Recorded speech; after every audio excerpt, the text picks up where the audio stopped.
Novel Peer Kamil episode number 2۔ امامہ آپا آپ لاہور کب جائیں گی؟ وہ اپنے نوٹس کو دیکھتے ہوئے چونکی۔ سر اٹھا کر اس نے سعد کو دیکھا۔ وہ سائیکل کی رفتار کو اب بالکل آہستہ کیے اس کے گرد چکر لگا رہا تھا۔ کل کیوں؟ تم کیوں پوچھ رہے ہو؟ امامہ نے اپنی فائل بند کرتے ہوئے کہا۔ جب آپ چلی جاتی ہیں تو میں آپ کو بہت مس کرتا ہوں، وہ بولا۔ کیوں؟ امامہ نے مسکراتے ہوئے پوچھا۔ کیونکہ آپ مجھے بہت اچھی لگتی ہیں اور آپ میرے لیے بہت سے کھلونے لاتی ہیں اور آپ مجھے سیر کروانے لے کر جاتی ہیں اور آپ میرے ساتھ کھیلتی ہیں، اس لیے۔ اس نے تفصیلی جواب دیا۔ آپ مجھے اپنے ساتھ لاہور نہیں لے جا سکتی؟ امامہ اندازہ نہیں کر سکی یہ تجویز تھی یا سوال۔ میں کیسے لے جا سکتی ہوں؟ میں تو خود ہاسٹل میں رہتی ہوں، تم کیسے رہو گے وہاں؟ امامہ نے کہا۔ ساتھ سائیکل چلاتے ہوئے کچھ سوچنے لگا، پھر اس نے کہا تو پھر آپ جلدی یہاں آیا کریں۔ اچھا جلدی آیا کروں گی، امامہ نے مسکراتے ہوئے کہا۔ تم ایسا کیا کرو کہ مجھ سے فون پر بات کر لیا کرو، میں فون کیا کروں گی تمہیں۔ ہاں یہ ٹھیک ہے۔ سعد کو اس کی تجویز پسند آئی۔ سائیکل کی رفتار میں اضافہ کرتے ہوئے وہ لان کے لمبے لمبے چکر کاٹنے لگا۔ امامہ بے دہانی کے عالم میں اسے دیکھنے لگی۔ وہ اس کا بھائی نہیں تھا۔ 10 سالہ سعد 5 سال پہلے ان کے گھر آیا تھا۔ کہاں سے آیا تھا اس کے بارے میں وہ نہیں جانتی تھی، کیونکہ اسے اس کے بارے میں اس وقت کوئی تجسس نہیں ہوا تھا، مگر کیوں لایا گیا تھا یہ وہ اچھی طرح جانتی تھی۔ سعد اب 10 سال کا تھا اور وہ گھر میں بالکل گھل مل گیا تھا۔ امامہ سے وہ سب سے زیادہ مانوس تھا۔ امامہ کو اس پر اکثر ترس آتا۔ ترس کی وجہ اس کا لاوارث ہونا نہیں تھا، ترس کی وجہ اس کا مستقبل تھا۔ اس کے 2 چچاؤں اور ایک تایا کے گھر بھی اس وقت اسی طرح کے گود لیے ہوئے بچے پل رہے تھے۔ وہ ان کے مستقبل پر بھی ترس کھانے پر مجبور تھی۔ فائل ہاتھ میں پکڑے سائیکل پر لان میں گھومتے ساتھ پر نظریں جمائے وہ کسی گہری سوچ میں ڈوبی ہوئی تھی۔ اسے دیکھتے ہوئے وہ اس طرح کی بہت سی سوچوں میں الجھ جاتی تھی، مگر اس کے پاس کوئی حل نہیں تھا۔ وہ اس کے لیے کچھ نہیں کر سکتی تھی۔ وہ چاروں اس وقت لاہور کے ریڈ لائٹ ایریا میں موجود تھے۔ ان کی عمریں 18-19 سال کے لگ بھگ تھی اور اپنے حلیے سے وہ چاروں اپر کلاس کے لگتے تھے، مگر وہاں پر نہ ان کی عمر کوئی نمایاں کر دینے والی چیز تھی، نہ ہی ان کی اپر کلاس سے تعلق رکھنے کی امتیازی خصوصیت، کیونکہ وہاں پر ان میں سے بھی کم عمر لڑکے آتے تھے اور اپر کلاس اس علاقے کے مستقل کسٹمرز میں شامل تھی۔ چاروں لڑکے ریڈ لائٹ ایریا کی ٹوٹی ہوئی گلیوں سے گزرتے جا رہے تھے۔ 3 لڑکے آپس میں باتیں کر رہے تھے، جبکہ صرف چوتھا قدرے تجسس اور دلچسپی سے چاروں طرف دیکھ رہا تھا۔ یوں لگ رہا تھا جیسے وہ پہلی بار وہاں آیا تھا اور ان تینوں کے ساتھ تھوڑی دیر بعد ہونے والی اس کی گفتگو سے یہ ظاہر ہو گیا تھا کہ وہ واقعی وہاں پہلی بار آیا تھا۔ گلی کے دونوں طرف میں کھلے دروازوں میں بناؤ سنگھار کیے نیم اوریاں کپڑوں میں ملبوس ہر عمر و ہر شکل کی عورت کھڑی تھی۔ سفید، سانولی، سیاہ، گندمی، بہت خوبصورت، درمیانی اور معمولی شکل و صورت والی۔ گلی میں ہر شکل اور ہر عمر کا مرد گزر رہا تھا۔ وہ لڑکا وہاں سے گزرتے ہوئے ہر چیز پر غور کر رہا تھا۔ تم یہاں کتنی بار آئے ہو؟ چلتے چلتے اس لڑکے نے اچانک اپنے دائیں طرف چلنے والے لڑکے کو مخاطب کرتے ہوئے کہا۔ وہ لڑکا جواباً ہنسا۔ کتنی بار یہ تو پتہ نہیں، اب تو گنتی بھی بھول چکا ہوں، اکثر آتا ہوں یہاں پر، اس لڑکے کے قدرے فخریہ انداز میں کہا۔ ان عورتوں میں مجھے کوئی اٹریکشن محسوس نہیں ہو رہی۔ Nothing special about them، اس نے کندھے اچکاتے ہوئے کہا۔ اگر کہیں رات ہی گزارنی ہو تو کم از کم انوائرمنٹ تو اچھا ہو۔ It's filthy place, such a dirty, یہ تو بہت ہی گندی جگہ ہے۔ اس نے گلی میں موجود گڑھوں اور کوڑے کے ڈھیروں کو دیکھتے ہوئے کچھ ناگواری سے کہا۔ پھر گرل فرینڈ کے ہوتے ہوئے یہاں آنے کی کیا ضرورت ہے؟ اس نے اس بار اپنی بھویں اچکاتے ہوئے کہا۔ اس جگہ کا اپنا ایک چارم ہے۔ گرل فرینڈز اور یہاں کی عورتوں کا کوئی مقابلہ نہیں ہے۔ گرل فرینڈز اس طرح کے ڈانس تو نہیں دکھا سکتی جو ابھی کچھ دیر بعد تم دیکھو گے۔ تیسرا لڑکا ہنسا۔ اور پھر پاکستان کی جس بڑی ایکٹریس کا ڈانس دکھانے ہم تمہیں لے جا رہے ہیں وہ تو بس۔ دوسرے لڑکی کی بات پہلے لڑکے نے کاٹ دی۔ اس کا ڈانس تو تم پہلے بھی دکھا چکے ہو۔ ارے وہ کچھ بھی نہیں تھا، بھائی کی شادی پر ایک مجرا کیا تھا، مگر یہاں پر تو بات ہی کچھ اور ہوتی ہے۔ وہ ایکٹریس تو ایک پوش علاقے میں رہتی ہے، پھر یہاں کیوں آتی ہے؟ پہلے لڑکے نے کچھ غیر مطمئن انداز میں اس سے پوچھا۔ یہ تم آج خود اس سے پوچھ لینا، میں کبھی اس سے اس طرح کے سوال نہیں کرتا۔ دوسرے لڑکے کی بات پر باقی دونوں لڑکے ہنسے، مگر تیسرا اسی طرح چپتی ہوئی نظروں سے اسے دیکھتا رہا۔ ان کا سفر بالآخر اس گلی کے آخر میں ایک عمارت کے سامنے ختم ہو گیا۔ عمارت کے نیچے موجود دکان سے تینوں لڑکوں نے موتی کے بہت سے ہار خریدے اور اپنی کلائیوں میں لپیٹ لیے۔ ایک ہار دوسرے لڑکے نے اس لڑکے کی کلائی میں بھی لپیٹ دیا جو وہاں آنے پر اعتراض کر رہا تھا۔ پھر ان لوگوں نے وہاں سے پان خریدے، تمباکو والا پان دوسرے لڑکے نے اس لڑکے کو بھی دیے جو شاید زندگی میں پہلی بار پان کھا رہا تھا۔ پان کھاتے ہوئے وہ چاروں اس عمارت کی سیڑھیاں چڑھنے لگے۔ اوپر پہنچ کر پہلے لڑکے نے ایک بار پھر تنقیدی نظروں سے چاروں طرف دیکھا اور پھر اس کے چہرے پر اطمینان کی ایک جھلک نمودار ہوئی۔ وہ جگہ بہت صاف ستھری اور خاصی حد تک آراستہ تھی۔ گاؤ تکیے اور چاندنیاں بچھی ہوئی تھیں، وہ باریک پردے لہرا رہے تھے۔ کچھ لوگ پہلے ہی وہاں موجود تھے، رقص ابھی شروع نہیں ہوا تھا۔ ایک عورت لپکتی ان کی طرف آئی، ان کے چہرے پر ایک خوبصورت مصنوعی مسکراہٹ سجی ہوئی تھی۔ اس نے دوسرے لڑکے کو مخاطب کیا۔ پہلے لڑکے نے غور سے اس عورت کو دیکھا۔ ادھیڑ عمر کی وہ عورت اپنے چہرے پر بے تحاشا میک اپ تھوپے اور بالوں میں موتی اور گلاب کے گجرے لٹکائے، شیفون کی ایک چنگاڑتی ہوئی سرخ ساڑی میں ملبوس تھی جس کا بلاؤز اس کے جسم کو چھپانے میں ناکام ہو رہا تھا، مگر وہ جسم کو چھپانے کے لیے پہنا بھی نہیں گیا تھا۔ ان چاروں کو وہ ایک کونے میں لے گئی اور وہاں اس نے انہیں بٹھا دیا۔ پہلے لڑکے نے وہاں بیٹھتے ہی منہ میں موجود پان اس گلدان میں تھونک دیا جو ان کے قریب موجود تھا، کیونکہ پان منہ میں ہوتے ہوئے اس سے بات کرنا مشکل ہو رہا تھا۔ پان کا ذائقہ بھی اس کے لیے کچھ زیادہ خوشگوار نہیں تھا۔ تینوں لڑکے وہاں بیٹھ مدھم آواز میں باتیں کرنے لگے، جبکہ پہلا لڑکا اس ہال کے چاروں طرف موجود گاؤ تکیوں سے ٹیک لگائے ہوئے لوگوں کو دیکھتا رہا، جن میں سے کچھ اپنے سامنے شراب کی بوتلیں اور نوٹوں کی گدیاں رکھے بیٹھے تھے۔ ان میں سے اکثر سفید لٹھے کے کلف لگے کپڑوں میں ملبوس تھی۔ اس نے عید کے اجتماعات کے علاوہ آج پہلی بار کسی اور جگہ پر سفید لباس پہننے والوں کا اتنا بڑا اجتماع دیکھا تھا۔ خود وہ اپنے ساتھیوں کی طرح سیاہ جینز اور اسی رنگ کی آدھے بازوں والی ٹی شرٹ میں ملبوس تھا۔ ان کی عمر کے کچھ اور لڑکے بھی وہاں انہی کی طرح جینز اور ٹی شرٹ میں ملبوس تھے۔ تھوڑی دیر بعد ایک اور عورت اس طرح چیختے چنگھاڑتے رنگوں والے کپڑوں میں ملبوس وہاں آ کر ہال کے درمیان میں بیٹھ کر ایک غزل سنانے لگی تھی۔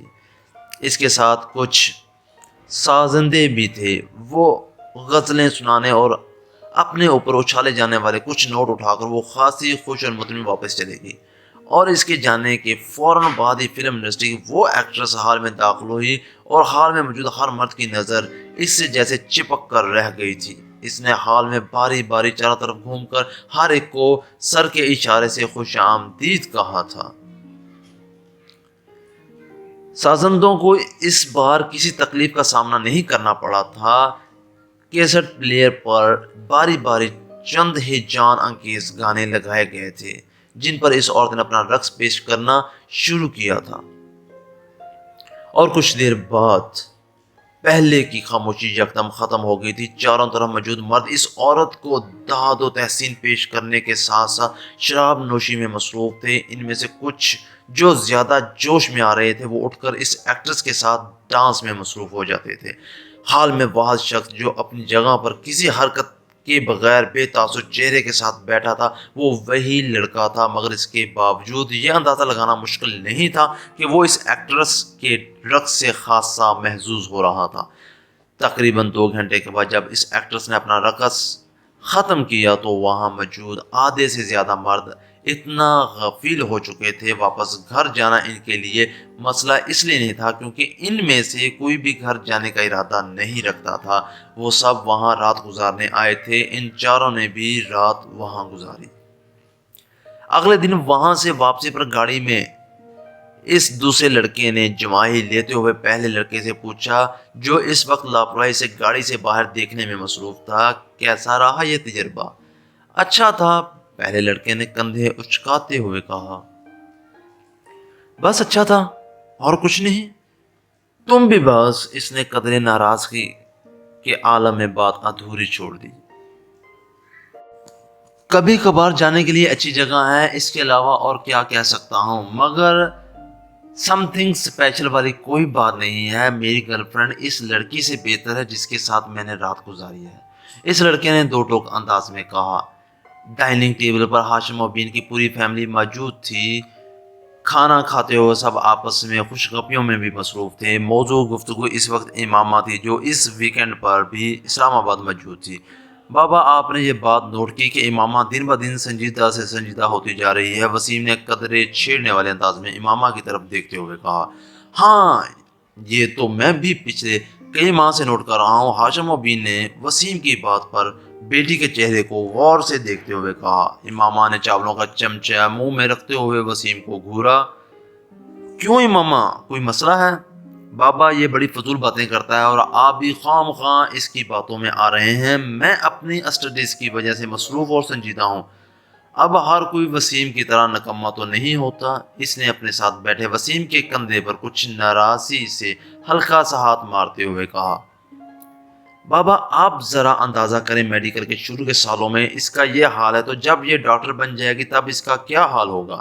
وسیم نے امامہ کی تنبیہ کی پرواہ کرتے ہوئے اس کا مذاق اڑایا۔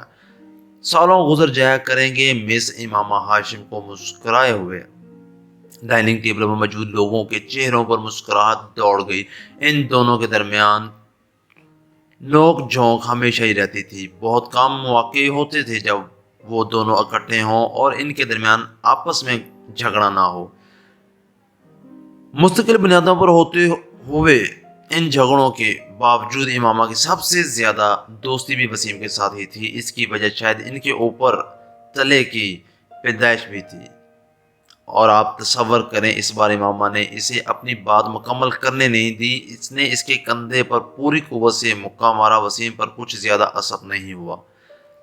ہمارے گھر میں ایک ڈاکٹر کے ہاتھ میں شفا کے سوا اور کیا ہو سکتا ہے؟ آپ اس کا مظاہرہ دیکھ رہے ہیں، اس سے آپ یہ اندازہ بھی لگا سکتے ہیں کہ آج کل کے ڈاکٹر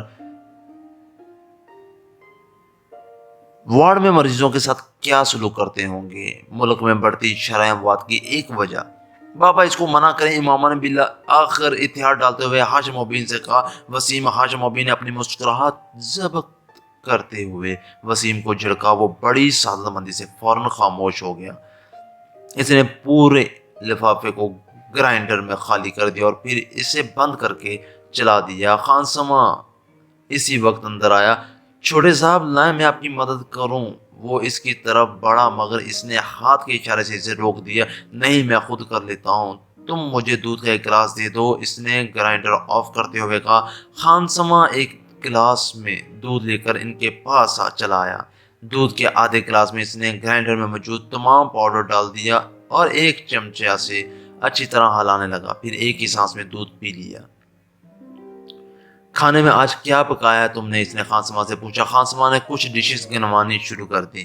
اس کے چہرے پر کچھ ناگواری ابھری۔ میں کھانا نہیں کھاؤں گا، سونے جا رہا ہوں، مجھے ڈسٹرب مت کرنا، اس نے سختی سے کہا اور کچن سے نکل گیا۔ پیروں میں پہنی ہوئی باٹا کی چپل کو وہ فرش پر تقریباً گھسیٹ رہا تھا۔ اس کی شیپ بڑی ہوئی تھی اور آنکھیں سرخ تھیں۔ شرٹ کے چند ایک کے سوا سارے ہی بٹن کھلے ہوئے تھے۔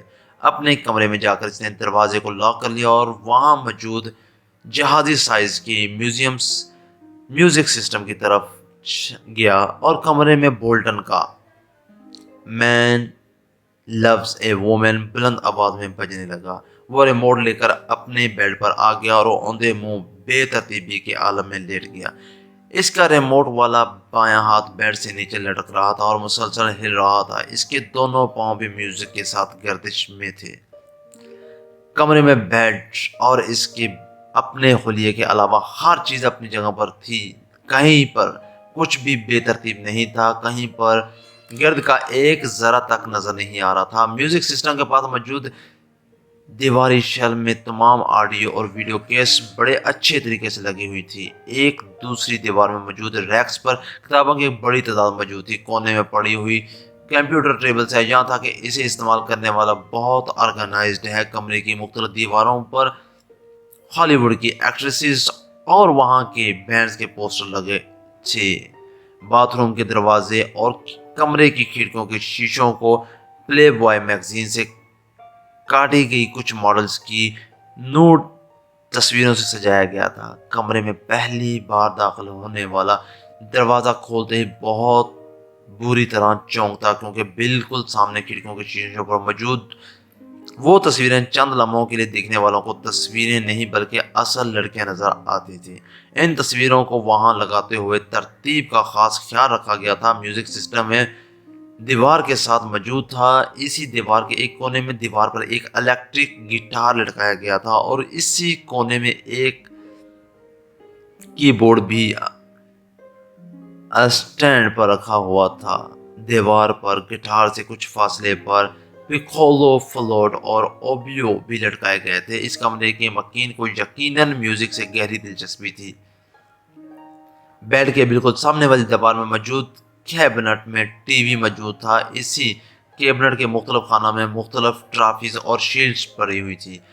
کمرے کا چوتھا کونا بھی خالی نہیں تھا، وہاں دیوار پر مختلف ریکٹس لٹکے ہوئے تھے۔ ان میں سے ایک ٹینس کا تھا اور وہ اسکواش کے ان ریکٹس کو دیوار پر لٹکانے سے پہلے نیچے پوسٹرز لگائے گئے تھے اور پھر ریکٹس اس طرح لٹکائے گئے تھے کہ یوں لگتا تھا وہ ریکٹس ان کھلاڑیوں نے پکڑے ہوں۔ ٹینس کے ریکٹ کے نیچے گبریلا سپاٹی کا پوسٹر تھا، جبکہ اسکواش کے ایک ریکٹ کے نیچے جہانگیر خان کا پوسٹر تھا، جبکہ دوسرے ریکٹ کے نیچے روڈنی مارٹن کا۔ کمرے میں بہت جگہ جہاں بے ترتیبی تھی وہ ڈبل بیڈ تھا جس پر وہ لیٹا ہوا تھا۔ سلک کی بیڈ شیٹ بری طرح سلوٹ زدہ تھی اور اس پر ارد گرد چند پورنوگرافی کے غیر ملکی میگزین پڑے تھے جن میں پلے بوائے نمایاں تھا۔ بیڈ پر ایک پیپر کٹر اور کاغذ کی کچھ چھوٹی چھوٹی قطریں بھی پڑی ہوئی تھی۔ یقیناً کچھ دیر پہلے وہ ان میگزین سے تصویریں کاٹ رہا تھا۔ چوئنگم کے کچھ ریپرز بھی توڑے موڑے بیڈ پر ہی پڑے ہوئے تھے۔ ڈن ہل کا ایک پیکٹ اور لائٹر بھی ایشٹرے کے ساتھ بیڈ پر ہی پڑا تھا، جبکہ سلک کی سفید چمکدار بیڈ شیٹ پر کئی جگہ ایسے نشان تھے جیسے وہاں پر سگریٹ کی راکھ بھی تھی۔ کافی کا ایک خالی مگ بھی بیڈ پر پڑا ہوا تھا اور اس کے پاس ایک ٹائی اور رسٹ واچ بھی تھی۔ ان سب چیزوں سے کچھ فاصلے پر سہانے ایک موبائل پڑا تھا جس پر یکدم کوئی کال آنے لگی تھی۔ بیڈ پر اوندے منہ لیٹا ہوا وہ نوجوان اب شاید نیند کے عالم میں تھا، کیونکہ موبائل کی بیپ پر اس نے سر اٹھائے بغیر اپنا دایاں ہاتھ بیڈ پر ادھر ادھر پھیرتے ہوئے جیسے موبائل تلاش کرنے کی کوشش کی، مگر موبائل اس کے ہاتھ کے رسائی سے بہت دور تھا۔ اس پر مسلسل کال آ رہی تھی۔ کچھ دیر اسی طرح ادھر ادھر ہاتھ پھیرنے کے بعد اس کا ہاتھ ساکت ہو گیا۔ شاید اب وہ واقعی سو چکا تھا، کیونکہ اس کے تھرکتے پیر رک گئے تھے۔ موبائل پر اب بھی کال آ رہی تھی۔ بیڈ سے باہر نکلے ہوئے اس کے بائیں ہاتھ میں پکڑا ہوا ریموٹ یکدم اس کی گرفت سے نکل کر نیچے کارپیٹ پر گر پڑا۔ مائیکل بولٹن کی آواز ابھی بھی کمرے میں گونج رہی تھی، When a man loves a woman۔ پھر یکدم کمرے کے دروازے پر کسی نے دستک دی اور پھر دستک کی یہ آواز بڑھتی گئی۔ موبائل کی کال ختم ہو چکی تھی۔ دروازے پر دستک دینے والے ہاتھ بڑھتے گئے۔ وہ بیڈ پر اوندے منہ بے حس و حرکت پڑا ہوا تھا۔ ڈونٹ ٹیل می امامہ، کیا تم واقعی انگیجڈ ہو؟ زینب کو جویریہ کے انکشاف پر جیسے کرنٹ لگا۔ امامہ نے ملامتی نظروں سے جویریہ کو دیکھا جو پہلے ہی معذرت خواہ انداز میں اسے دیکھ رہی تھی۔ اسے نہیں، مجھے دیکھ کر بتاؤ، کیا تم واقعی انگیجڈ ہو؟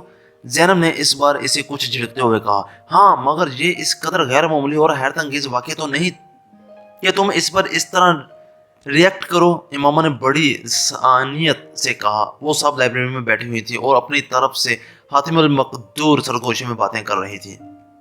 مگر تمہیں ہمیں بتانا تو چاہیے تھا، آخر راز میں رکھنے کی کیا ضرورت تھی؟ اس بار رابعہ نے کہا۔ راز میں تو نہیں رکھا، بس یہ کوئی اتنا اہم واقعہ نہیں تھا کہ تمہیں بتاتی، اور پھر تم لوگوں سے میری دوستی تو اب ہوئی ہے جبکہ اس منگنی کو کئی سال گزر چکے ہیں، امامہ نے وضاحت کرتے ہوئے کہا۔ کئی سال سے کیا مراد ہے تمہاری؟ میرا مطلب ہے 2-3 سال۔ پھر بھی امامہ بتانا تو چاہیے تھا تمہیں۔ زینب کا اعتراض ابھی بھی اپنی جگہ قائم تھا۔ امامہ نے مسکراتے ہوئے زینب کو دیکھا۔ اب کروں گی تو، اور کسی کو بتاؤں یا نہ بتاؤں تو میں ضرور بتاؤں گی۔ ویری فنی، زینب نے اسے گھورتے ہوئے کہا۔ اور کچھ نہیں تو تم ہمیں کوئی تصویر وغیرہ ہی لا کر دکھاؤ موصوف کی۔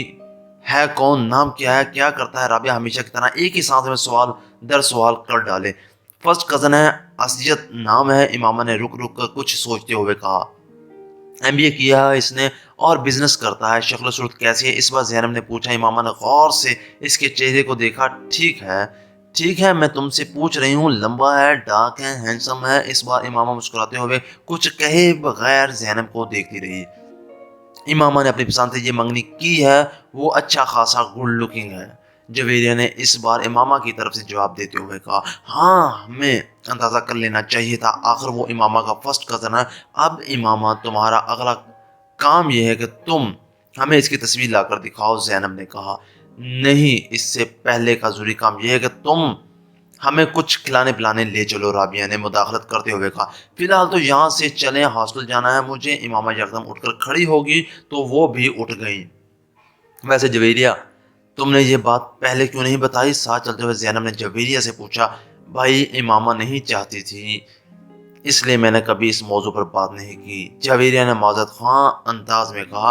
امامہ نے مڑ کر ایک بار پھر جویریہ کو گھورا، اس کی نظروں میں تنبیہ تھی۔ امامہ کیوں نہیں چاہتی تھی؟ میری منگنی ہوتی تو میں تو شور مچاتی ہر جگہ، وہ بھی اس صورت میں جب یہ میری اپنی مرضی سے ہوتی، زینب نے بلند آواز میں کہا۔ امامہ نے اس بار کسی رد عمل کا اظہار نہیں کیا۔ آپ کا بیٹا آبادی کے اس 2.5% حصے میں شامل ہے جو 150 سے زیادہ کا IQ لیول رکھتے ہیں۔ اس IQ لیول کے ساتھ جو کچھ وہ کر رہا ہے وہ غیر معمولی صحیح مگر غیر متوقع نہیں ہے۔ اس غیر ملکی اسکول میں سالار کو جاتے ہوئے ابھی صرف ایک ہفتہ ہوا تھا جب سکندر عثمان اور اس کی بیوی کو وہاں بلوایا گیا تھا۔ اسکول کے سائیکالوجسٹ نے انہیں سالار سکندر کے مختلف IQ ٹیسٹ کے بارے میں بتایا تھا، جس میں اس کی پرفارمنس نے اس کے ٹیچرز اور سائیکالوجسٹ کو حیران کر دیا تھا۔ اس اسکول میں وہ 150 کا IQ لیول والا پہلا اور واحد بچہ تھا، اور چند ہی دنوں میں وہ وہاں سب کی توجہ کا مرکز بن گیا تھا۔ سکندر عثمان اور اس کی بیوی سے ملاقات کے دوران سائیکالوجسٹ کو اس کے بچپن کے بارے میں کچھ اور کھوج لگانے کا موقع ملا۔ وہ کافی دلچسپی سے سالار کے کیس کو اسٹڈی کر رہا تھا، اور دلچسپی کی یہ نوعیت پروفیشنل نہیں ذاتی تھی۔ اپنے کیریئر میں وہ پہلی بار اس IQ کے لیول کے بچے کا سامنا کر رہا تھا۔ سکندر عثمان کو آج بھی وہ دن اچھی طرح یاد تھا۔ سالار اس وقت صرف 2 سال کا تھا، اور غیر معمولی طور پر وہ اس عمر میں ایک عام بچے کی نسبت زیادہ صاف لہجے میں بات کرتا تھا، اور باتوں کی نوعیت ایسی ہوتی تھی کہ وہ ان کی بیوی اکثر حیران ہوتے۔ ایک دن جب وہ اپنے بھائی سے فون پر بات کرنے کے لیے فون کر رہے تھے تو سالار ان کے پاس کھڑا تھا۔ وہ اس وقت ٹی وی لاؤنج میں بیٹھے تھے اور فون پر باتیں کرنے کے ساتھ ساتھ ٹی وی بھی دیکھ رہے تھے۔ کچھ دیر بعد انہوں نے فون رکھ دیا۔ ریسیور رکھنے کے فوراً بعد انہوں نے سالار کو فون کا ریسیور اٹھاتے ہوئے دیکھا۔ ہیلو انکل، میں سالار ہوں، وہ کہہ رہا تھا۔ انہوں نے چونک کر اسے دیکھا۔ وہ اطمینان سے ریسیور کان سے لگائے کسی سے باتوں میں مصروف تھا۔ میں ٹھیک ہوں، آپ کیسے ہیں؟ سکندر نے حیرت سے اسے دیکھا۔ پہلے ان کے ذہن میں یہی آیا کہ وہ جھوٹ موٹ فون پر باتیں کر رہا ہے۔ پاپا میرے پاس بیٹھے ٹی وی دیکھ رہے ہیں۔ نہیں، انہوں نے نہیں کیا، میں نے خود کیا۔ وہ اس کے اگلے جملے پر چونکے۔ سالار کس سے باتیں کر رہے ہو؟ سکندر نے پوچھا۔ انکل شاہ نواز سے، سالار نے سکندر کو جواب دیا۔ انہوں نے ہاتھ بڑھا کر ریسیور اس سے لے لیا۔ ان کا خیال تھا کہ اس نے غلطی سے کوئی نمبر ملا لیا ہوگا، پھر لاسٹ نمبر کو ری ڈائل کر دیا ہوگا۔ انہوں نے کان سے ریسیور لگایا۔ دوسری طرف ان کے بھائی تھے۔ یہ سالار نے نمبر ڈائل کیا ہے، انہوں نے معذرت کرتے ہوئے اپنے بھائی سے کہا۔ سالار نے کیسے ڈائل کیا؟ وہ تو بہت چھوٹا ہے، ان کے بھائی نے دوسری طرف کچھ حیرانی سے پوچھا۔ میرا خیال ہے اس نے آپ کا نمبر ری ڈائل کر دیا، اتفاق سے ہاتھ لگ گیا ہوگا۔ ہاتھ مار رہا تھا سیٹ پر۔ انہوں نے فون بند کر دیا اور ریسیور نیچے رکھ دیا۔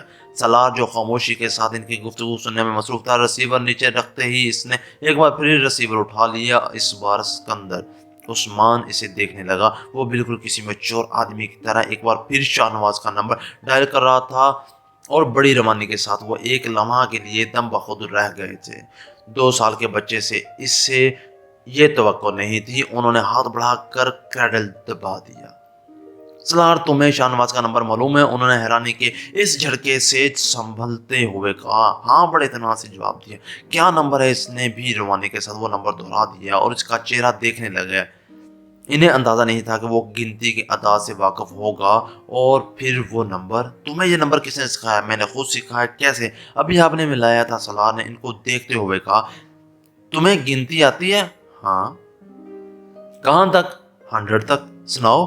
وہ مشین کی طرح شروع ہو گیا۔ ایک ہی سانس میں اس نے انہیں 100 تک گنتی سنا دی۔ سکندر عثمان کے پیٹ میں بل پڑنے لگے۔ اچھا، میں ایک اور نمبر ڈائل کرتا ہوں، بعد میں تم اسے ڈائل کرنا، انہوں نے ریسیور اس سے لیتے ہوئے کہا۔ اچھا۔ سالار کو یہ سب ایک دلچسپ کھیل کی طرح لگا۔ سکندر عثمان نے ایک نمبر ملایا اور پھر بند کر دیا۔ سالار نے فوراً ریسیور ان سے پڑھ کر انہی کی روانی کے ساتھ وہ نمبر ملایا۔ سکندر عثمان کا سر گھومنے لگا۔ وہ واقعی ہی نمبر تھا جو انہوں نے ملایا تھا۔ انہوں نے یک کے بعد دیگر کئی نمبر ملایا اور پھر سالار سے وہی نمبر ملانے کے لیے کہا۔ وہ کوئی غلطی کیے بغیر وہی نمبر ملاتا رہا۔ وہ یقیناً فوٹوگرافک میموری رکھتا تھا۔ انہوں نے اپنی بیوی کو بلایا۔ میں نے اسے گنتی نہیں سکھائی، میں نے تو بس کچھ دن پہلے اسے چند کتابیں لا کر دی تھی۔ وہ کل ایک بار ایسے ہی اس کے سامنے 100 تک گنتی پڑھی تھی، انہوں نے سکندر عثمان کے استفسار پر کہا۔ سکندر عثمان نے سالار کو ایک بار پھر گنتی سنانے کے لیے کہا۔ وہ سناتا گیا۔ ان کی بیوی ہکا بکا اسے دیکھتی نہیں۔ دونوں میاں بیوی کو یہ اندازہ ہو گیا تھا کہ ان کا بچہ ذہنی اعتبار سے غیر معمولی صلاحیتیں رکھتا ہے، اور یہی وجہ تھی کہ ان دونوں نے اپنے باقی بچوں کی نسبت اسے جلد ہی اسکول میں داخل کروا دیا تھا، اور اسکول میں بھی وہ اپنی غیر معمولی صلاحیتوں کی وجہ سے بہت جلد ہی دوسروں کی نظروں میں آ گیا تھا۔ اس بچے کو آپ کی خاص توجہ کی ضرورت ہے۔ عام بچوں کی نسبت ایسے بچے زیادہ حساس ہوتے ہیں۔ اگر آپ اس کی اچھی تربیت کرنے میں کامیاب ہوگے تو یہ بچہ آپ کے اور آپ کے خاندان کے لیے ایک سرمایہ ہوگا، نہ صرف خاندان کے لیے بلکہ آپ کے ملک کے لیے بھی۔ سکندر عثمان اور اس کی بیوی اس غیر ملکی سائیکالوجسٹ کی باتیں بڑے فخریہ انداز میں سنتے رہے۔ اپنے دوسرے بچوں کے مقابلے میں وہ سالار کو زیادہ اہمیت دینے لگے تھے۔ وہ ان کی سب سے چہیتی اولاد تھا اور انہیں اس کی کامیابیوں پر فخر تھا۔ اسکول میں ایک ٹرم کے بعد اسے اگلی کلاس میں پروموٹ کر دیا گیا اور دوسری ٹرم کے بعد اسے اگلی کلاس میں، اور اس وقت پہلی بار سکندر عثمان کو کچھ تشویش ہونے لگی۔ وہ نہیں چاہتے تھے سالار 8-10 سال کی عمر میں جونیئر یا سینئر کیمبرج کر لیتا، مگر جس رفتار سے وہ ایک کلاس سے دوسری کلاس میں جا رہا تھا یہی ہونا تھا۔ میں چاہتا ہوں آپ میرے بیٹے کو اب پورے 1 سال کے بعد ہی اگلی کلاس میں پروموشن دیں۔ میں نہیں چاہتا وہ اتنی جلدی اتنے اب نارمل طریقے سے اپنا اکیڈمک کیریئر ختم کر لے۔ آپ اس کے سبجیکٹس اور ایکٹیویٹیز بڑھا دیں، مگر اسے نارمل طریقے سے ہی پروموٹ کریں۔ ان کے اصرار پر سالار کو دوبارہ 1 سال کے اندر ڈبل یا ٹرپل پروموشن نہیں دیا گیا۔ اس کے ٹیلنٹ کو اسپورٹ اور دوسری چیزوں کے ذریعے چیلنجائز کیا جانے لگا۔ شطرنج، ٹینس، گولف اور میوزک وہ 4 شعبے تھے جن میں اسے سب سے زیادہ دلچسپی تھی، مگر اس کا یہ مطلب نہیں تھا کہ وہ خود کو صرف ان 4 چیزوں کی حد تک ہی محدود رکھتا۔ وہ اسکول میں ہونے والے تقریباً ہر گیم میں شریک ہوتا تھا۔ اگر کسی میں شریک نہیں ہوتا تھا تو اس کی وجہ صرف یہ ہوتی تھی کہ وہ گیم یا سپورٹ اسے زیادہ چیلنجنگ نہیں لگتا تھا۔ جویریہ، پروفیسر امتنان کے لیکچر کے نوٹس مجھے دینا، امامہ نے جویریہ کو مخاطب کیا جو ایک کتاب کھولے بیٹھی ہوئی تھی۔ جویریہ نے ہاتھ بڑھا کر اپنی ایک نوٹ بک اسے تھما دی۔ امامہ نوٹ بک کھول کر صفحے پلٹنے لگی۔ جویریہ ایک بار پھر کتاب کے مطالعے میں مصروف ہوگی۔ کچھ دیر بعد اچانک اسے ایسے خیال آیا۔ اس نے مڑ کر اپنے بستر پر پڑی ہوئی امامہ کو دیکھا۔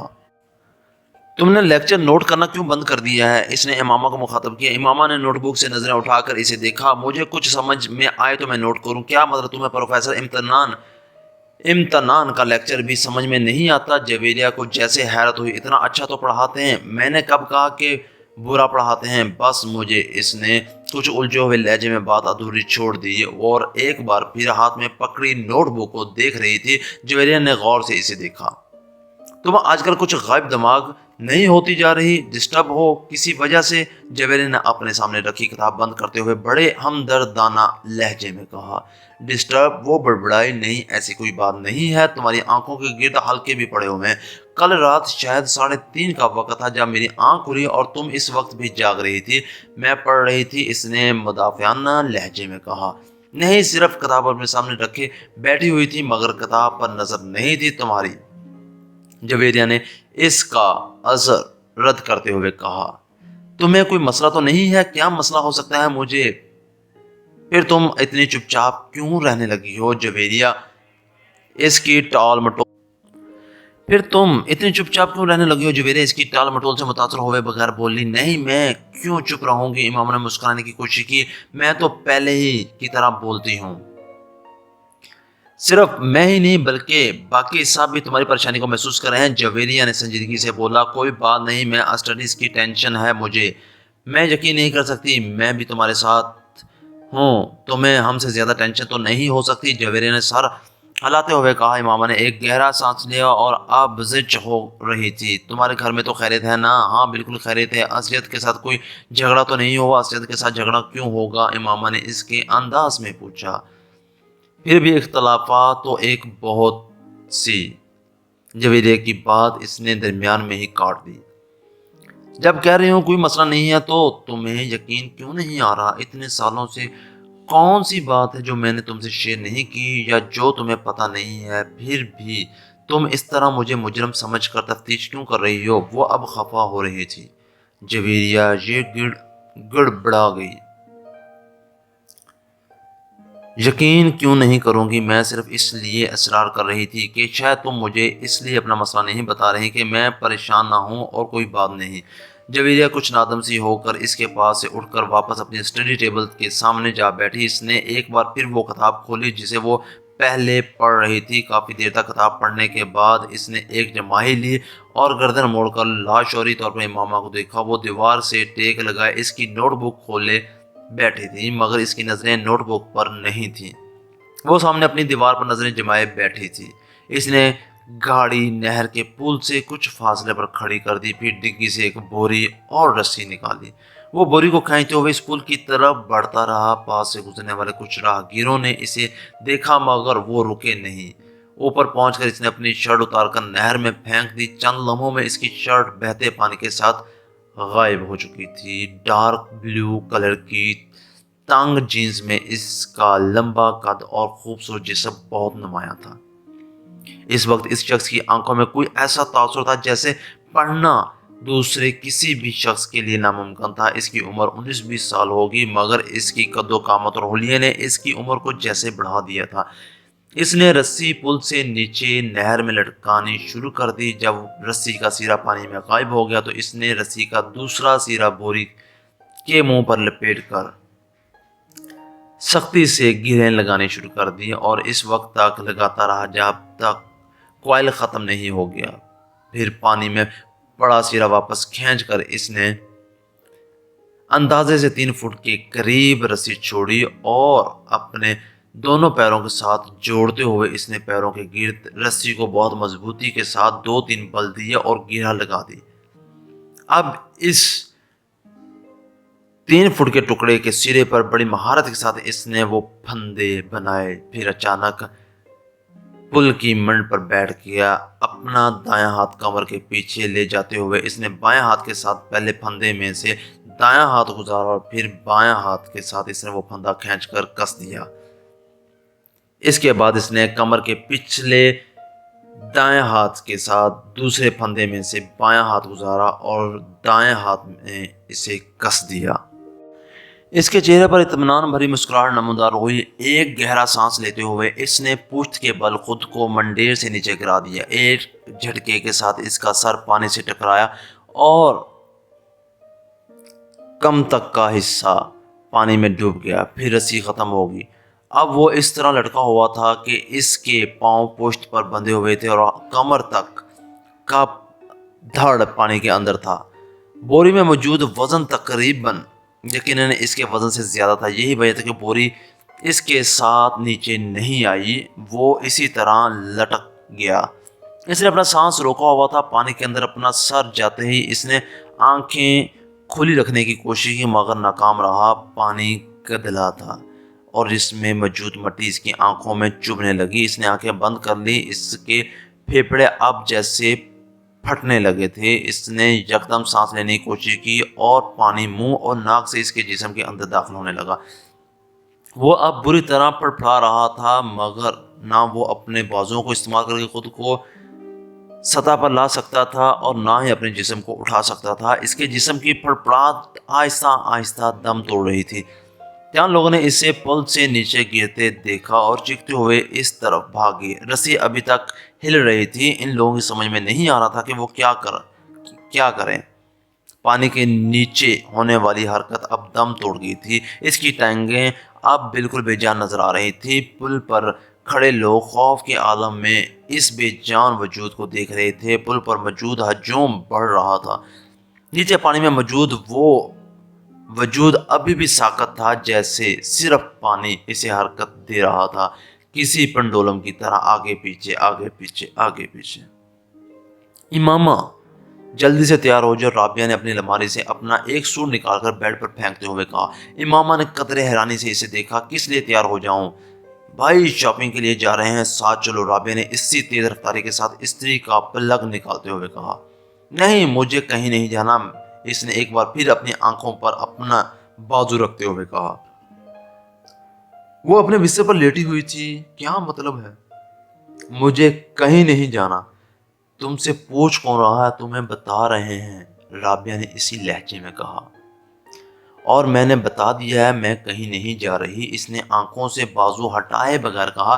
زینب بھی چل رہی ہے ہمارے ساتھ، پورا گروپ جا رہا ہے، فلم بھی دیکھیں گے واپسی پر، رابعہ نے پروگرام بتا دیا۔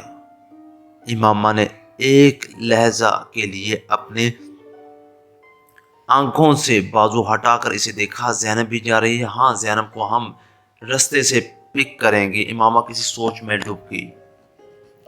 تم بہت ڈل ہوتی جا رہی ہو امامہ، رابعہ نے قدرے ناراضی کے ساتھ تبصرہ کیا۔ ہمارے ساتھ کہیں آنا جانا ہی چھوڑ دیا ہے تم نے، آخر ہوتا کیا جا رہا ہے تمہیں؟ کچھ نہیں، بس میں آج کل کچھ تھکی ہوئی ہوں، اس لیے سونا چاہ رہی ہوں، امامہ نے بازو ہٹا کر اسے دیکھتے ہوئے کہا۔ تھوڑی دیر بعد جویریہ بھی اندر آ گئی اور وہ بھی اسے ساتھ چلنے کے لیے مجبور کرتی رہی، مگر امامہ کی زبان پر ایک ہی رٹ تھی، نہیں مجھے سونا ہے، میں بہت تھک گئی ہوں۔ وہ مجبوراً اسے برا بھلا کہتے ہوئے وہاں سے چلی گئی۔ راستے سے انہوں نے زینب کو اس کے گھر سے پک کیا اور زینب کو پک کرتے ہوئے جویریہ کو یاد آیا کہ اس کے بیگ کے اندر اس کا والٹ نہیں ہے، وہ اسے ہاسٹل میں ہی چھوڑ آئی تھی۔ واپس ہاسٹل چلتے ہیں، وہاں سے والٹ لے کر پھر بازار چلیں گے۔ جویریہ کے کہنے پر وہ لوگ دوبارہ ہاسٹل چلی آئیں، مگر وہاں آ کر انہیں حیرانی کا سامنا کرنا پڑا کیونکہ کمرے کے دروازے پر تالا لگا ہوا تھا۔ یہ امامہ کہاں ہے؟ رابعہ نے حیرانی سے کہا۔ پتہ نہیں، کمرہ لا کر کے اس طرح کہاں جا سکتی ہے؟ وہ تو کہہ رہی تھی کہ اسے سونا ہے، جویریہ نے کہا۔ ہاسٹل میں تو کسی کے روم میں نہیں چلے گی، رابعہ نے خیال ظاہر کیا۔ وہ دونوں اگلے کئی منٹ ان واقف لڑکیوں کے کمروں میں جاتی رہیں جن سے ان کی ہیلو ہائی تھی، مگر امامہ کا کہیں پتہ نہیں تھا۔ کہیں ہاسٹل سے باہر تو نہیں گئی؟ رابعہ کو اچانک خیال آیا، آؤ ذرا وارڈن سے پوچھ لیتے ہیں، جویریہ نے کہا۔ وہ دونوں وارڈن کے پاس چلی آئیں۔ ہاں، امامہ ابھی کچھ دیر پہلے باہر گئی ہے، وارڈن نے انکوائری پر بتایا۔ جویریہ اور رابعہ ایک دوسرے کا منہ دیکھنے لگی۔ وہ کہہ رہی تھی شام کو آئے گی، وارڈن نے انہیں مزید بتایا۔ وہ دونوں وارڈن کے کمرے سے نکل آئیں۔ یہ گئی کہاں ہے؟ ہمارے ساتھ تو جانے سے انکار کر دیا تھا کہ اسے سونا ہے، وہ تھکی ہوئی ہے، اس کی طبیعت خراب ہے اور اب اس طرح غائب ہو گئی ہے، رابعہ نے الجھے ہوئے انداز میں کہا۔ رات کو وہ قدرے لیٹ واپس آئی اور جس وقت وہ واپس آئیں امامہ کمرے میں موجود تھی۔ اس نے مسکراتے ہوئے ان دونوں کا استقبال کیا۔ لگتا ہے خاصی شاپنگ ہوئی ہے آج، اس نے ان دونوں کے ہاتھوں میں پکڑے ہوئے شاپرز کو دیکھتے ہوئے کہا۔ ان دونوں نے اس کی بات کے جواب میں کچھ نہیں کہا، بس شاپر رکھ کر اسے دیکھنے لگی۔ تم کہاں گئی ہوئی تھی؟ جویریہ نے اس سے پوچھا۔ امامہ کو جیسے ایک جھٹکا لگا۔ میں اپنا والٹ لینے واپس آئی تھی تو تم یہاں نہیں تھی، کمرہ لاک تھا، جویریہ نے اسی انداز میں کہا۔ میں تم لوگوں کے پیچھے گئی تھی۔ کیا مطلب؟ جویریہ نے کچھ نہ سمجھنے والے انداز میں کہا۔ تمہارے نکلنے کے بعد میرا ارادہ بدل گیا تھا. میں یہاں سے زینب کی طرف گئی کیونکہ تم لوگوں کو اسے پک کرنا تھا, مگر اس کے چوکیدار نے بتایا کہ تم لوگ پہلے ہی وہاں سے نکل گئے ہو. پھر میں وہاں سے واپس آ گئی. بس رستے میں کچھ کتابیں لی تھیں. میں نے امامہ نے کہا, دیکھا تم سے پہلے کہا تھا کہ ہمارے ساتھ چلو, مگر اس وقت تم نے فوراً انکار کر دیا. بعد میں بے وقوفوں کی طرح پیچھے چل پڑی. ہم لوگ تو مشکوک ہو گئے تھے تمہارے بارے میں. رابعہ نے کچھ اطمینان سے ایک شاپر کھولتے ہوئے کہا. امامہ نے کوئی جواب نہیں دیا. وہ صرف مسکراتے ہوئے ان دونوں کو دیکھتی رہی. وہ دونوں اب اپنے شاپر کھولتے ہوئے خریدی ہوئی چیزیں اسے دکھا رہے تھے. تمہارا نام کیا ہے؟ پتا نہیں. ماں باپ نے کیا رکھا تھا؟ ماں باپ سے پوچھیں. خاموشی. لوگ کس نام سے پکارتے ہیں تمہیں؟ لڑکے یا لڑکیاں؟ لڑکے. بہت سارے نام لیتے ہیں, زیادہ کون سا نام پکارتے ہیں؟ Dear devil. خاموش. اور لڑکیاں؟ وہ بھی بہت سے نام لیتی ہیں, زیادہ تر کس نام سے پکارتی ہیں؟ یہ میں نہیں بتا سکتا. It's too personal. یہ بالکل ذاتی ہے. گہری خاموشی, طویل سانس, پھر خاموشی. میں آپ کو ایک مشورہ دوں کیا؟ آپ میرے بارے میں وہ جاننے کی کوشش کیوں نہیں کرتے جو نہ آپ پہلے جانتے ہیں نہ میں؟ آپ کے دائیں طرف ٹیبل پر جو سفید فائل پڑی ہے اس میں میرے سارے پارٹیکولرز موجود ہیں. پھر آپ وقت ضائع کیوں کر رہے ہیں؟ سائیکوانالسٹ نے اپنے پاس موجود ٹیبل لیمپ کی روشنی میں سامنے کاؤچ پر دراز اس نوجوان کو دیکھا جو اپنے پیر مسلسل ہلا رہا تھا. اس کے چہرے پر گہرا اطمینان تھا اور یوں لگ رہا تھا جیسے وہ سائیکو انالسٹ کے ساتھ ہونے والی اس ساری گفتگو کو بیکار سمجھ رہا تھا. کمرے میں موجود ٹھنڈک, خاموشی اور نیم طریقے نے اس کے اعصاب کو بالکل متاثر نہیں کیا تھا. وہ بات کرتے ہوئے وقتاً فوقتاً کمرے میں چاروں طرف نظریں دوڑا رہا تھا. سائیکوانالسٹ کے لیے سامنے لیٹا ہوا نوجوان ایک عجیب کیس تھا. وہ فوٹوگرافک میموری کا مالک تھا. اس کا آئی کیو لیول 150 کی رینج میں تھا. وہ through out standing academic record رکھتا تھا. وہ گال میں پریزیڈنٹس گولڈ میڈل 3 بار جیت چکا تھا اور وہ تیسری بار خودکشی کی ناکام کوشش کرنے کے بعد اس کے پاس آیا تھا. اس کے والدین ہی اسے اس کے پاس لے کر آئے تھے اور وہ بے حد پریشان تھے. وہ ملک کے چند بہت اچھے خاندانوں میں سے ایک سے تعلق رکھتا تھا. ایسا خاندان جس کے پاس پیسے کی بھرمار تھی. 4 بھائیوں اور ایک بہن کے بعد وہ چوتھے نمبر پر تھا. 2 بھائی اور ایک بہن اس سے بڑے تھے. اپنی ذہانت اور قابلیت کی وجہ سے وہ اپنے والدین کا بہت زیادہ چہیتا تھا. اس کے باوجود پچھلے 3 سال میں اس نے 3 بار خودکشی کی کوشش کی.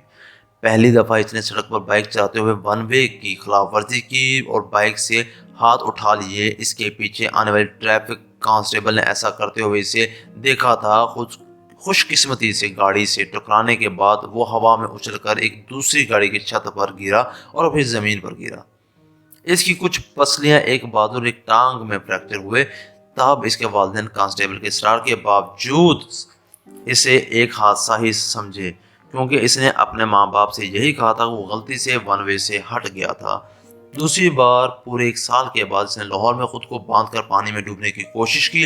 ایک بار پھر اسے بچا لیا گیا. پل پر کھڑے لوگوں نے اسے اسی رسی سمیت باہر کھینچ لیا تھا جس کے ساتھ باندھ کر اس نے خود کو نیچے گرایا تھا. اس بار اس بات کی گواہی دینے والوں کی تعداد زیادہ تھی کہ اس نے خود اپنے آپ کو پانی میں گرایا تھا, مگر اس کے ماں باپ کو ایک بار پھر یقین نہیں آیا. سالار کا بیان تھا کچھ لڑکوں نے اس کی گاڑی کو پل کے پاس روکا اور اسے باندھ کر زمین میں پھینک دیا, پانی میں پھینک دیا. جس طرح وہ بندھا ہوا تھا اس سے یوں ہی لگتا تھا کہ اسے واقعی باندھ کر گرایا گیا تھا. پولیس اگلے کئی ہفتے اس کے بتایا کہ حلیے کے لڑکوں کو پورے شہر میں تلاش کرتی رہی. سکندر عثمان نے خاص طور پر ایک گارڈ اس کے ساتھ تعینات کر دیا جو 24 گھنٹے اس کے ساتھ رہتا تھا, مگر تیسری بار وہ اپنے ماں باپ کی آنکھوں میں دھول نہیں جھونک سکا. خواب اور گولیوں کی ایک بڑی تعداد کو پیس کر اس نے کھا لیا تھا. گولیوں کی تعداد اتنی زیادہ تھی کہ معدہ واش کرنے کے باوجود اگلے کئی دن وہ بیمار رہا تھا. اس بار کسی کو بھی کوئی غلط فہمی نہیں ہوئی. اس نے خانسما کے سامنے ان گولیوں کے پاؤڈر کو دودھ میں ڈال کر پیا تھا. سکندر عثمان اور طیبہ سکندر شاکڈ رہ گئے. پچھلے دنوں واقعات بھی انہیں پوری طرح یاد آنے لگے اور وہ پچھتانے لگے تھے کہ انہوں نے پہلے اس کی بات پر اعتبار کیوں کیا۔ پورا گھر اس کی وجہ سے پریشان ہو گیا تھا۔ اس کے بارے میں اسکول، کالونی اور خاندان ہر جگہ خبریں پھیل رہی تھیں۔ وہ اس بار اس بات سے انکار نہیں کر سکا کہ اس نے خودکشی کی تھی، مگر وہ یہ بتانے پر تیار نہیں تھا کہ اس نے ایسا کیوں کیا تھا۔ بھائی، بہن، ماں یا باپ، اس نے کسی کے سوال کا بھی جواب نہیں دیا تھا۔ سکندر اے لیولز کے بعد اس کے بڑے بھائیوں کی طرح اسے بیرون ملک تعلیم حاصل کرنے کے لیے بھجوانا چاہتے تھے۔ وہ جانتے تھے اسے کہیں بھی نہ صرف بڑی آسانی سے ایڈمیشن مل جائے گا بلکہ اسکالرشپ بھی، لیکن اس کے سارے پلانز جیسے بھگ کر کے اڑ گئے تھے، اور اب وہ اس سائیکو انالسٹ کے سامنے موجود تھا جس کے پاس سکندر عثمان نے اسے اپنے ایک دوست کے مشورے پر بھیجا تھا۔ ٹھیک ہے سالار، بالکل ٹو دا پوائنٹ بات کرتے ہیں۔ مرنا کیوں چاہتے ہو تم؟ سالار نے کندھے اچکائے۔ آپ سے کس نے کہا میں مرنا چاہتا ہوں؟ خودکشی کی 3 کوششیں کر چکے ہو تم۔ کوشش کرنے اور مرنے میں بڑا فرق ہوتا ہے۔ تینوں دفعہ تم اتفاقاً بچے ہو، ورنہ تم نے خود کو مارنے میں کوئی کسر نہیں چھوڑی تھی۔ دیکھیں، جس کو آپ خودکشی کی کوشش کہہ رہے ہیں، میں اسے خودکشی کی کوشش نہیں سمجھتا۔ میں صرف دیکھنا چاہتا تھا کہ موت کی تکلیف کیسے ہوتی ہے۔ وہ اس کا چہرہ دیکھنے لگا جو بڑے پرسکون انداز میں انہیں سمجھانے کی کوشش کر رہا تھا۔ اور موت کی تکلیف تم کیوں محسوس کرنا چاہتے تھے؟ بس ایسے ہی، کیوریوسٹی، تجسس سمجھ لیں۔ سائیکو انالسٹ نے ایک گہرا سانس لے کر اس 150 آئی کیو لیول والے نوجوان کو دیکھا جو اب چھت کو گھور رہا تھا۔ تو ایک بار خودکشی کی کوشش سے تمہارا یہ تجسس ختم نہیں ہوا؟ اوہ، تب میں بے ہوش ہو گیا تھا، اس لیے میں ٹھیک سے کچھ بھی محسوس نہیں کر سکا۔ دوسری بار بھی ایسا ہی ہوا، تیسری بار بھی ایسا ہی ہوا۔ وہ مایوسی سے سر ہلاتے ہوئے بولا۔ اور اب تم چوتھی بار کوشش کرو گے؟ یقیناً میں محسوس کرنا چاہتا ہوں کہ درد کی انتہا پر جا کر کیسا لگتا ہے۔ کیا مطلب؟ جیسے جوائے کی انتہا ایکسٹس ہوتی ہے، مگر میری سمجھ میں نہیں آتا کہ خوشی کی اس انتہا کے بعد کیا ہے۔ اسی طرح درد کی بھی کوئی انتہا ہوتی ہوگی جس کے بعد آپ کچھ بھی سمجھ نہیں سکتے، جیسے ایکسٹیسی میں آپ کچھ بھی نہیں سمجھ سکتے۔ میں نہیں سمجھ سکا۔ فرض کریں آپ ایک بار اسٹرائپٹیز دیکھ رہے ہیں، بہت تیز میوزک بج رہا ہے، آپ ڈرنک کر رہے ہیں، آپ نے کچھ ڈرگز بھی لی ہوئی ہیں، آپ ناچ رہے ہیں، پھر آہستہ آہستہ آپ اپنے ہوش و حواس کھو دیتے ہیں۔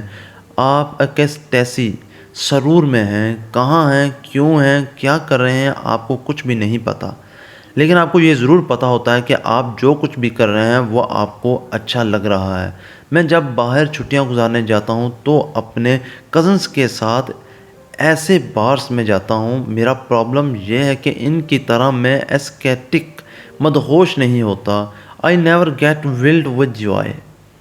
مجھے ان چیزوں سے اتنی خوشی نہیں مل پاتی جتنی باقی لوگوں کو ملتی ہے، اور یہی چیز مجھے مایوس کرتی ہے۔ میں نے سوچا کہ اگر سرور کی انتہا پر نہیں پہنچ سکتا تو شاید میں درد کی انتہا پر پہنچ سکوں، لیکن وہ بھی نہیں ہو سکا۔ وہ خاصا مایوس نظر آ رہا تھا۔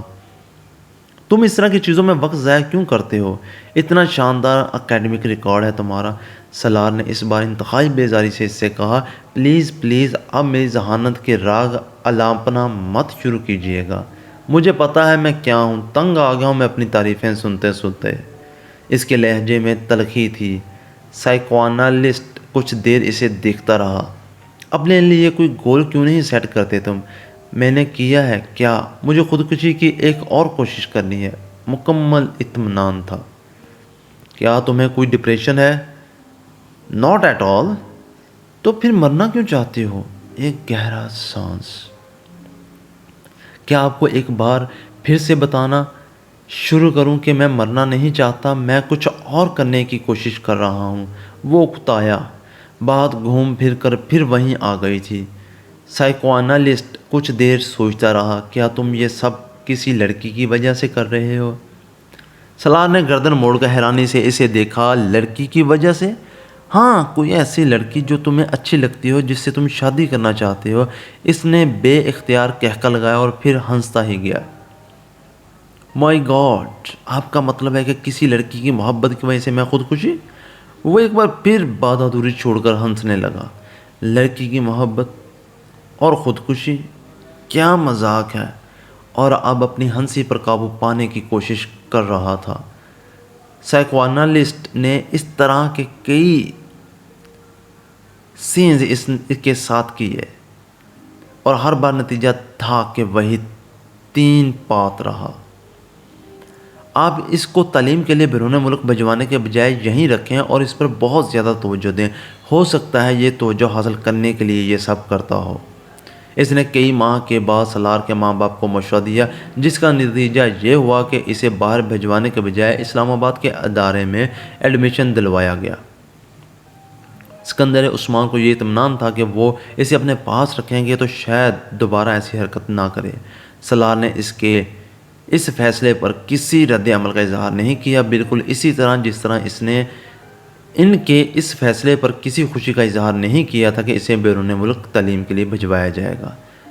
سائیکوانالسٹ کے ساتھ آخری سیشن کے بعد سکندر عثمان اسے گھر لے آئے اور انہوں نے طیبہ کے ساتھ مل کر اس سے ایک لمبی چوڑی میٹنگ کی۔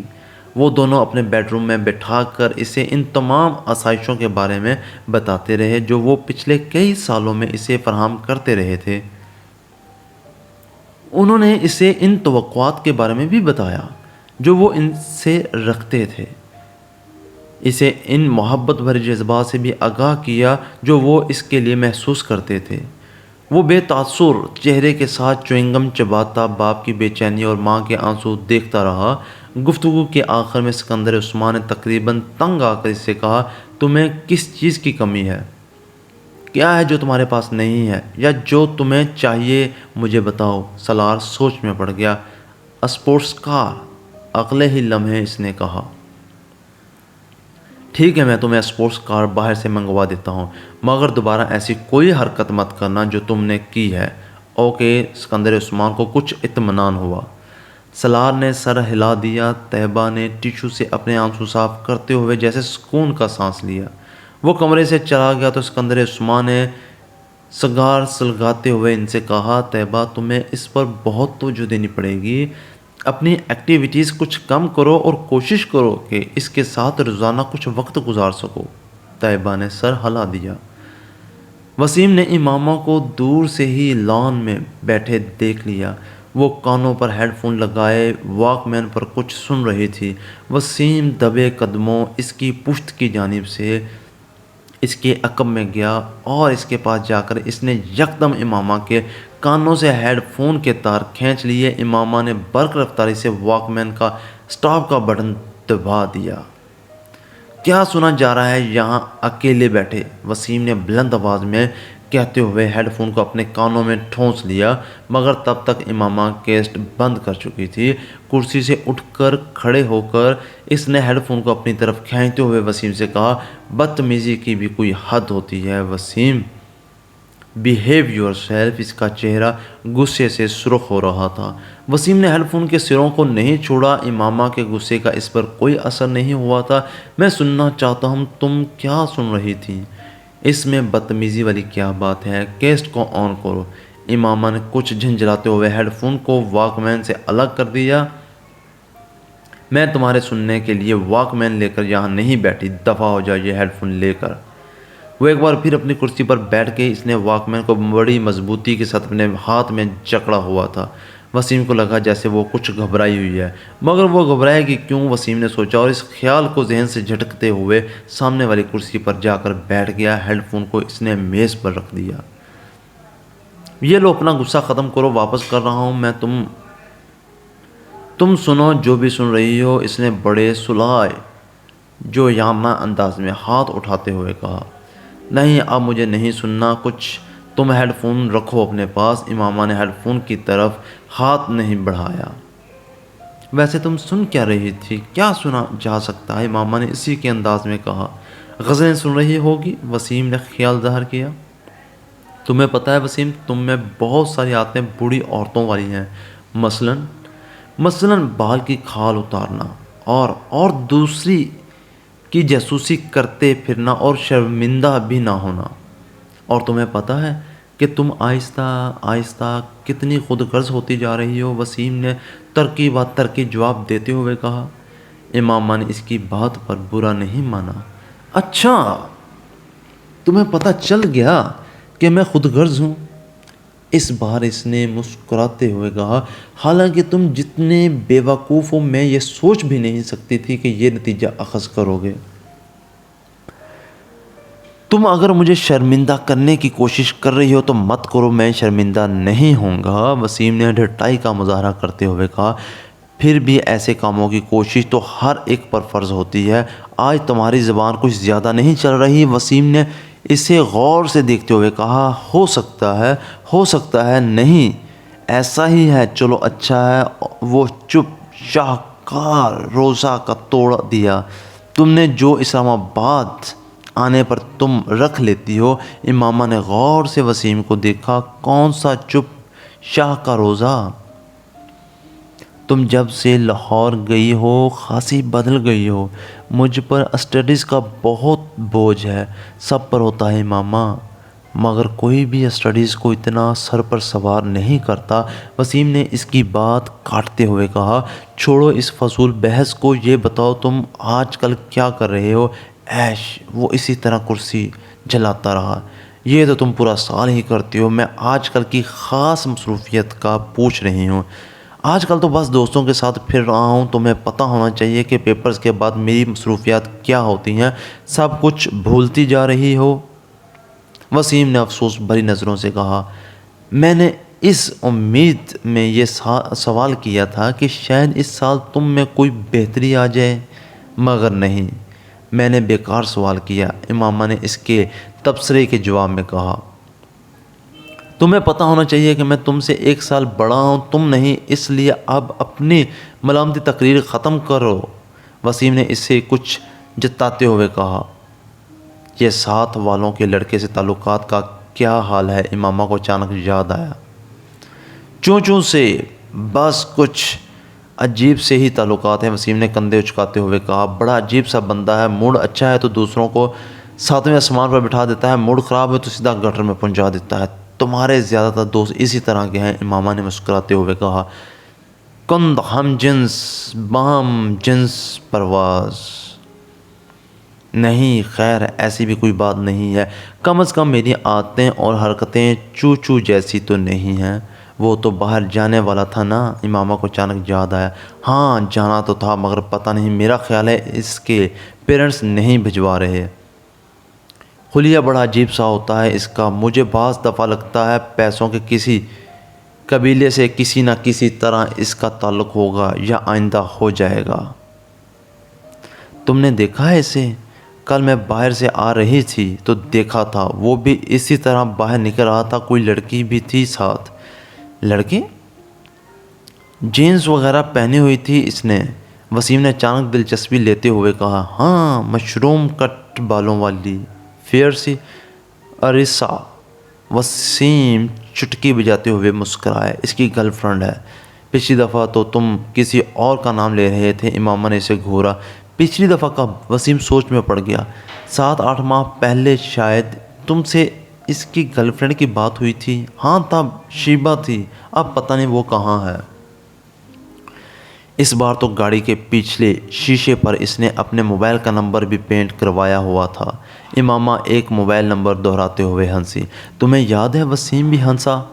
میں نے زندگی میں پہلی بار اتنا بڑا موبائل نمبر دیکھا، اور وہ بھی گاڑی کے شیشے پر، اس کے نام کے ساتھ، یاد تو ہونا ہی تھا۔ امامہ پھر ہنسی۔ میں تو خود سوچ رہا ہوں اپنی گاڑی کے شیشے پر موبائل نمبر لکھوانے کا، وسیم نے بالوں میں ہاتھ پھیرتے ہوئے کہا۔ کون سے موبائل کا؟ وہ جو تم نے ابھی خریدا بھی نہیں؟ امامہ نے وسیم کا مذاق اڑایا۔ میں خرید رہا ہوں اس ماہ، بابا سے جوتے کھانے کے لیے تیار رہنا اگر تم نے موبائل کے نمبر کو گاڑی کے شیشے پر لکھوایا، سب سے پہلا فون ان کا ہی آئے گا، بس اس لیے ہر بار میں رک جاتا ہوں، وسیم نے ایک ٹھنڈی سانس بھرتے ہوئے کہا۔ یہ تمہارے لیے اچھا ہی ہے، بابا سے ہڈیاں توڑوانے سے بہتر ہے کہ بندہ اپنے جذبات پر کچھ قابو رکھے، اور تمہارے لیے تو خطرات ویسے بھی زیادہ ہیں۔ سمیہ کو پتہ چلنا نہ اگر اس قسم کے کسی موبائل فون کا تو وسیم نے اس کی بات کاٹ دی۔ تو کیا کرے گی وہ؟ میں اس سے ڈرتا نہیں ہوں۔ میں جانتی ہوں تم اس سے ڈرتے نہیں ہو، مگر 6 بھائیوں کی اکلوتی بہن سے منگنی کرنے سے پہلے تمہیں تمام نفع و نقصان پر غور کر لینا چاہیے تھا، جس کا سامنا تمہیں کسی ایسی ویسی حرکت کے بعد ہو سکتا ہے۔ امامہ نے ایک بار پھر اس کی منگیتر کا حوالہ دیتے ہوئے اس کا مذاق اڑایا۔ اب کیا کیا جا سکتا ہے، بس میرے مقدر میں تھا یہ سب کچھ۔ وسیم نے ایک مصنوعی آہ بھرتے ہوئے کہا، مجھے کبھی بھی موبائل فون نہیں خریدنا چاہیے کیونکہ یہ میرے کسی کام نہیں آ سکے گا۔ کم از کم جہاں تک گرل فرینڈ کی تلاش کا سوال ہے۔ وہ ایک بار پھر کرسی جھلانے لگا۔ دیر سے ہی صحیح، مگر بات تمہاری سمجھ میں آ گئی۔ امامہ نے ہاتھ بڑھا کر میز سے ہیڈ فون اٹھاتے ہوئے کہا، ویسے تم سن کیا رہی تھی؟ وسیم کو اسے ہیڈ فون اٹھاتے دیکھ کر پھر یاد آیا۔ ویسے ہی کچھ خاص نہیں تھا، امامہ نے اڑتے ہوئے اسے جیسے ٹالا۔